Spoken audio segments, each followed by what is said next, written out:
En ce temps-là, Jésus parcourait toutes les villes et tous les villages, enseignant dans leurs synagogues, proclamant l'évangile du royaume et guérissant toute maladie et toute infirmité. Voyant les foules, Jésus fut saisi de compassion envers elles, parce qu'elles étaient désemparées et abattues, comme des brebis sans berger. Il dit alors à ses disciples, la moisson est abondante, mais les ouvriers sont peu nombreux. Priez donc le maître de la moisson d'envoyer des ouvriers pour sa moisson. Alors Jésus appela ses 12 disciples et leur donna le pouvoir d'expulser les esprits impurs et de guérir toute maladie et toute infirmité. Ces 12, Jésus les envoya en mission avec les instructions suivantes. Allez vers les brebis perdues de la maison d'Israël. Sur votre route, proclamez que le royaume des cieux est tout proche. Guérissez les malades, ressuscitez les morts, purifiez les lépreux, expulsez les démons. Vous avez reçu gratuitement, donnez gratuitement. Acclamons la parole de Dieu. Aujourd'hui, c'est la mémoire liturgique de Saint François Xavier, un saint pour qui j'ai beaucoup d'affection. Patron des missions avec Sainte Thérèse de Lisieux, religieuse cloîtrée. Avec beaucoup de succès, tous deux ont été déclarés patrons des missions et missionnaires. L'un parce qu'elle a prié pour les missionnaires et l'autre parce qu'il a passé sa vie dans les territoires de mission, surtout en Asie. Saint François Xavier, vous devez lire ses lettres à Saint Ignace, qui sont très intéressantes. Saint François Xavier, avec l'âme et le tempérament de ses missionnaires espagnols, naturellement non seulement espagnol, mais il était d'Espagne, qui a ouvert des nations entières, des continents entiers à l'évangélisation. Pourquoi? Il explique dans l'une de ses lettres à Ignace de Loyola. Pourquoi? Parce qu'il était convaincu qu'il n'en était pas de même pour la vie présente et pour la vie future. Être catholique, que ne pas être catholique, ce n'était pas un mépris pour les autres religions. Des villes où il allait évangéliser, puisque Saint François Xavier rencontra surtout les hindous, aussi les bouddhistes, aussi les shintoïstes, c'est-à-dire qu'il trouva des gens de religions différentes, vénérables avec de grandes valeurs, mais il savait que le Christ était la pleine vérité. Que ces religions avaient leur part de vérité, leur rôle, et qu'il y avait beaucoup d'éléments positifs dans ces religions. Mais que seul le Christ était le Verbe fait chair. Le Verbe fait chair, la vérité faite chair, la pleine vérité. Et pour cette raison, parce qu'il savait qu'être avec le Christ, suivre le Christ, rejoindre le Christ, a fait une différence positive en faveur de celui qui était avec le Seigneur par rapport à l'autre, que ce soit une autre religion ou l'athéisme, bien pire encore. C'est pourquoi il a passé sa vie dans l'évangélisation. Quel besoin en avait-il dépensé?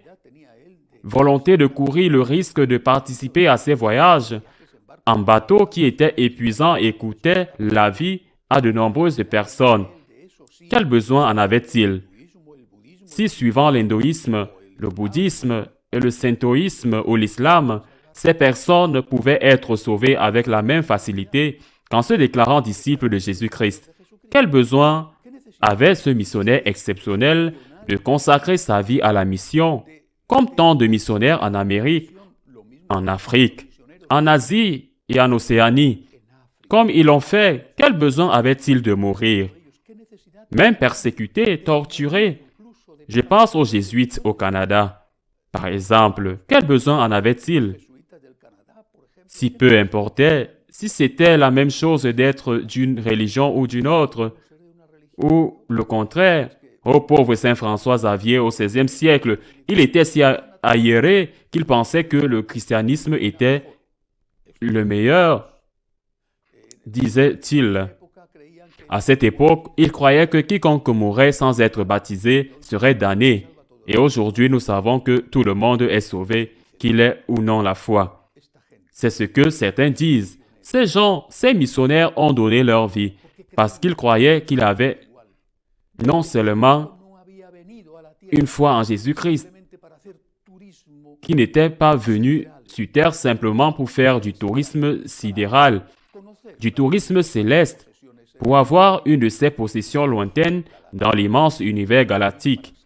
Il était venu sauver ses enfants, les enfants de Dieu, ces créatures de Dieu, à l'image et à la ressemblance du Dieu qui les a créés. Il était venu nous sauver et donc, ce n'était pas la même chose de suivre Jésus-Christ que de ne pas le suivre, pour la terre, pour la vie sur terre et bien sûr pour la vie éternelle. Si nous perdons cela de vue, et nous l'avons perdu de vue, de bien des façons, il y en a même beaucoup, ceux au sein de l'Église qui ont perdu de vue la valeur de la foi catholique. J'insiste, pour cette vie et pour la vie éternelle. Quand nous perdons ce point de vue, nous rendons inutile le travail de ces géants de la foi qui ont versé leur sang, dépensé leur force, utilisé toute leur vie pour transmettre quelque chose qu'ils estimaient précieux à ceux à qui ils l'offraient. Et ce, s'ils n'avaient pas été de Saint Paul. Si ce n'était pas pour Saint Jacques apôtre, ou pour le reste des apôtres, et pour ceux qui sont venus plus tard, bien sûr. Salutations à Saint Ignace d'Antioche, Saint Polycarpe de Smyrne et Saint Irénée de Lyon. Tant d'hommes illustres morts en martyrs. Sans eux, où serions-nous? On n'aurait pas la foi. Ah, mais pour ceux qui disent que tout est pareil, tout leur serait pareil. Tout leur serait pareil parce qu'ils ont tout simplement perdu la foi. C'est pour ça qu'ils n'ont pas ce zèle que les missionnaires avaient, que Saint François Xavier avait, apporté l'Évangile à tous les coins, jusqu'au dernier coin de la terre, comme le Christ vous l'a ordonné. Allez au bord de la terre, aux extrémités de la terre, jusqu'au bout de la terre, jusqu'au Finistère, qu'à cette époque a été identifié avec le point le plus éloigné de la terre, avec le cap le plus éloigné de la terre, galicienne, où l'apôtre Saint Jacques est allé évangéliser par la main de Marie, tout au long du parcours de l'Espagne, qui est depuis lors la terre de Marie. S'il n'y en avait pas eu ces gens, où en serions-nous? Je le répète, ce qui se passe, c'est que maintenant, ceux qui disent qu'être catholique, c'est la même chose que ne pas être catholique. Ce qui se passe, c'est qu'ils s'en moquent précisément parce qu'ils ont déjà perdu la foi. Est-ce que l'Église est vraiment catholique? Je ne sais pas s'ils ont aussi perdu la foi en Dieu, mais certainement dans le mandat de Jésus-Christ d'évangéliser. Le Seigneur dit, la moisson est abondante et les ouvriers sont peu nombreux. Demandez au propriétaire de la récolte d'envoyer les ouvriers à sa moisson. Mais nous devons demander au Seigneur d'envoyer des ouvriers qui non seulement veulent travailler avec enthousiasme, avec zèle, avec passion, mais aussi qui transmettent cet enthousiasme parce qu'ils l'ont dans le cœur. Des travailleurs qui transmettent l'authentique foi catholique. Il y a quelques mois, j'ai proposé aux laïcs qui voulaient se consacrer à Dieu, d'entrer dans les écoles de gratitude, parce que je crois qu'il est essentiel aujourd'hui de former les laïcs à affronter non seulement la sécularisation, mais la laïcité qui nous attaque de l'extérieur, mais à la terrible laïcité interne de l'Église. Mais aujourd'hui, je vais faire une offre, une invitation aux jeunes qui veulent être prêtres à m'écrire. Nous avons besoin de vocation. Nous avons besoin d'eux pour envoyer de nouveaux missionnaires dans tant d'endroits qui n'ont pas de paroisse, dans tant de pays. Ils se retrouvent même avec des prêtres, mais avec des prêtres qui, pour des raisons quelconques, ont vu leur foi devenir tiède. Ils sont allés jusqu'à dire que ce n'était pas le cas. Importe d'être catholique ou non, parce que pour eux, cela n'a pas vraiment d'importance.